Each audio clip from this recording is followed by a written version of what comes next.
जनपद सहारनपुर का दौरा कर मुख्यमंत्री योगी आदित्यनाथ सरसावा एयरपोर्ट से लखनऊ के लिए हुए रवाना। उत्तर प्रदेश के मुख्यमंत्री योगी आदित्यनाथ जनपद सहारनपुर में भ्रमण के दौरान दोपहर 1 बजे राजकीय हेलीकॉप्टर से पुलिस लाइन सहारनपुर पहुंचे, जिसके बाद उन्होंने सर्किट हाउस में सहारनपुर मंडल के समस्त जिलाधिकारी, मुख्य विकास अधिकारी, अपर निदेशक स्वास्थ्य एवं प्रधानाचार्य मेडिकल कॉलेज के साथ कोविड की समीक्षा बैठक की। इस दौरान उन्होंने सहारनपुर मंडल के भीतर कोविड-19 के मरीजों के उपचार, उसके टेस्टिंग और प्रवासी मजदूरों के लिए किए गए प्रबंध के लिए जनपद के अधिकारियों की प्रशंसा की और साथ ही ये भी कहा कि इसमें किसी प्रकार की असावधानी बर्दाश्त नहीं की जाएगी। इस दौर में सबको जागरूक और सतर्क रहकर काम करना होगा। उन्होंने कोविड-19 की दृष्टि से सहारनपुर के मेडिकल कॉलेज में RT-PCR लैब जल्द स्टैब्लिश करके कोरोना मरीजों की जांच की शुरुआत करने की बात भी कही। समीक्षा बैठक की जानकारी विस्तार से दी है कृषि मंत्री सूर्य प्रताप शाही ने। सुनिए। मुख्यमंत्री जी ने सहारनपुर मंडल के भीतर कोविड-19 के मरीजों के उपचार और उसके टेस्टिंग की जो व्यवस्था हुई है, उनके टेस्टिंग के व्यवस्था और प्रवासी मजदूरों के लिए जो प्रबंध किए गए थे, उसके लिए सहारनपुर मंडल के अधिकारियों की उन्होंने प्रशंसा भी की है और साथ में ये भी कहा है कि इसमें किसी भी प्रकार की कोताही या सावधानी वह बर्दाश्त नहीं की जाएगी और इसलिए चूँकि अभी कोविड-19 का एक लंबा दौर है, इसलिए सबको जागरूक और सतर्क होकर के काम करना होगा।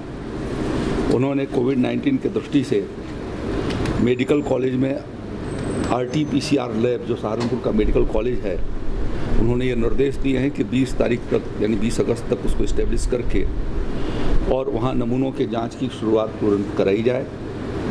शामली में लेवल 2 और लेवल 3 के हॉस्पिटल 1 महीने में तैयार करके और वहाँ पर भी लेवल 2 और 3 के मरीजों की व्यवस्था वहाँ पर कराई जाए। समीक्षा के दौरान पर्याप्त मात्रा में एंटीजन किट जो है वो सहारनपुर मंडल में उपलब्ध है। उन्होंने कहा आवश्यकता पड़े तो और उसको मंगाई जाए और जांच की संख्या को बढ़ाया जाए। मुजफ्फरनगर और शामली कम से कम 1000 प्रतिदिन जो है वो मरीजों का परीक्षण करें और साथ साथ में सहारनपुर का लक्ष्य उन्होंने 2000 या उससे ऊपर करने का उन्होंने निर्देश दिया है। सहारनपुर मंडल में 6 TruNet मशीनें चल रही हैं, 4 सहारनपुर में, 1 शामली में और 1 मुजफ्फरनगर में। उन्होंने कहा कि आवश्यकता पड़े तो और आप इसको मंगा लीजिए और TruNet मशीन से भी जांच की व्यवस्था और बढ़ाई जाए, इसके लिए उन्होंने निर्देश दिए हैं। L2 और L3 के जो हॉस्पिटल हैं, उनके कोविड-19 के जो इंचार्ज हैं, उनको ये कहा है कि आप PGI, KGMU और लोहिया संस्थान के चिकित्सकों के साथ अपने यहाँ के जो गंभीर मरीज हैं उनके साथ संवाद करें और उनके कंसल्टेशन से उनके इलाज की समुचित आप व्यवस्था करें। उन्होंने इस बात पर बल दिया कि L1 की जगह पर अब L2 और L3 हॉस्पिटल की संख्या बढ़ाई जाए, बेडों की संख्या बढ़ाई जाए और उस दृष्टि से डायलिसिस मशीन, वेंटिलेटर, ऑक्सीमीटर और नोजल हाई फ्लो, इनके भी व्यवस्था बना करके और मरीजों के सम्यक उपचार की पूरी व्यवस्था की जाए। सभी मुख्य चिकित्सा अधिकारियों को उन्होंने निर्देशित किया कि अपने डिप्टी CMO के बीच में काम का वितरण कर दें, जिसमें से कुछ को प्राइवेट हॉस्पिटल के साथ भी कोऑर्डिनेट करना और उनके यहाँ जो अन्य रोगों के इलाज के लिए लोग जा रहे हैं उनकी भी कोविड जांच, और यदि वो कोविड के पाए जाते हैं पेशेंट तो कमांड कंट्रोल सेंटर से संपर्क करके जहाँ पर बेड की व्यवस्था है तुरंत उनको भेजने की व्यवस्था का उनको इंचार्ज बनाया जाए। एक को एम्बुलेंस के मॉनिटर किए जाने के लिए उसका लेखा जोखा, उसमें 50% जितने भी एम्बुलेंस उपलब्ध हैं जनपदों के भीतर वह कोविड-19 के लिए स्पेसिफिक उनको कर दिया जाए, डेडिकेटेड, और जिससे कि किसी भी मरीज को एम्बुलेंस की दिक्कत ना आने पाए। एम्बुलेंस के भीतर प्रशिक्षित स्वास्थ्यकर्मी रखे जाएं और साथ साथ में ऑक्सीजन वगैरह की पर्याप्त मात्रा में व्यवस्था रखी जाए, जिससे किसी प्रकार की कठिनाई न हो। जो उस एम्बुलेंस के भीतर जो स्वास्थ्यकर्मी चल रहे हैं उनका प्रशिक्षित हों, इसका उस पर ध्यान रखा जाए। दूसरे को उन्होंने कहा कि एक लॉजिस्टिक के दृष्टि से भी एक डिप्टी सीएमओ को काम दे दिया जाए, जिसमें पीपी किट और मास्क का वो लगातार मॉनिटर करते रहें और कहीं पर कमी न होने दें। ये ज़रूरत पड़ती है तो उसको और मंगा करके उसका इंतजाम करें। एल्फ्राड थर्मो स्कैनर और ऑक्सीनेटर के लिए भी उन्होंने इस बात पर बल दिया कि उसको जो है समुचित व्यवस्था किया जाए। और एक सीएमओ जो है वो कोविड हेल्प डेस्क स्कीम के माध्यम से सभी कर्मचारियों से भी संवाद करें और साथ साथ में जो होम क्वारंटाइन मरीज हैं उन लोगों से भी संवाद करके उनके स्वास्थ्य और चिकित्सा के बारे में उनसे पूछताछ करते रहें, उनके साफ सफाई का भी ध्यान रखें। उन्होंने ये आग्रह किया कि जिन्हें कोविड-19 हॉस्पिटल के भीतर जो ड्यूटी लगाई गई है, डॉक्टर लोग रेगुलर उसका राउंड भी करें, पैरामेडिकल स्टाफ को भी देखें कि तो वहाँ की साफ़ सफाई, चद्दर की व्यवस्था, भोजन आदि की व्यवस्था का मॉनिटर भी किया जाए। उसके लिए जो है सीसी कैमरे लगा दिए जाएं और लगा करके उसको मॉनिटर की जाए और उसकी व्यवस्था को ठीक प्रकार से किया जाए। कोविड-19 के पेशेंट को मनोवैज्ञानिक रूप से भी उनको सपोर्ट किया जाए। इसके लिए उन्होंने कहा कि उस वार्ड के भीतर टेलीविज़न और समाचार पत्रों की भी व्यवस्था करा दिया जाए।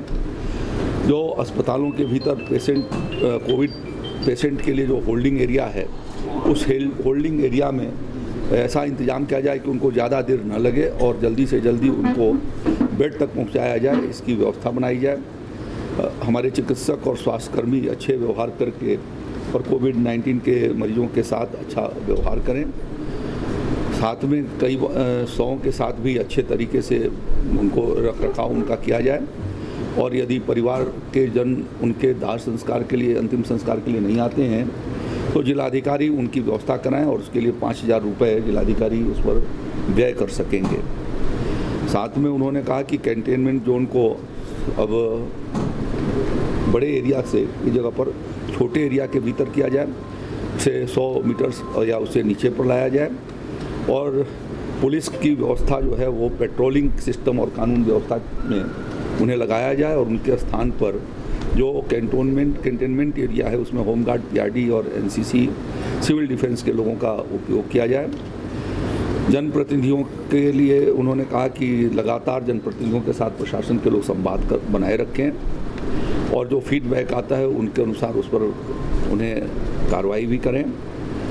सार्वजनिक वितरण प्रणाली में जो राशन वितरण और या जो विभिन्न हमारी जो लोक कल्याणकारी योजनाएं हैं उनके भीतर भी उनकी भागीदारी उसमें उन्हें वहाँ पर उनकी देखरेख में कराएं।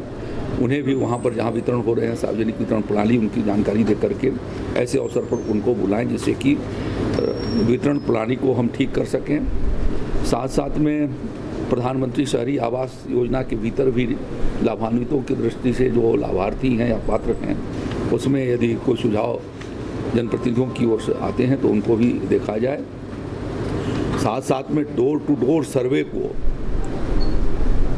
कोविड-19 के संक्रमण को रोके जाने के लिए डोर टू डोर सर्वे को बढ़ाई जाए और साथ साथ में एंटीजन किट भी लेकर के जाएं। जहां पर सस्पेक्टेड मरीज आ रहा है उनकी जांच का तुरंत प्रबंध करके और जैसा आवश्यकता है उनको उस चिकित्सालय में भेजे जाने की व्यवस्था किया जाए।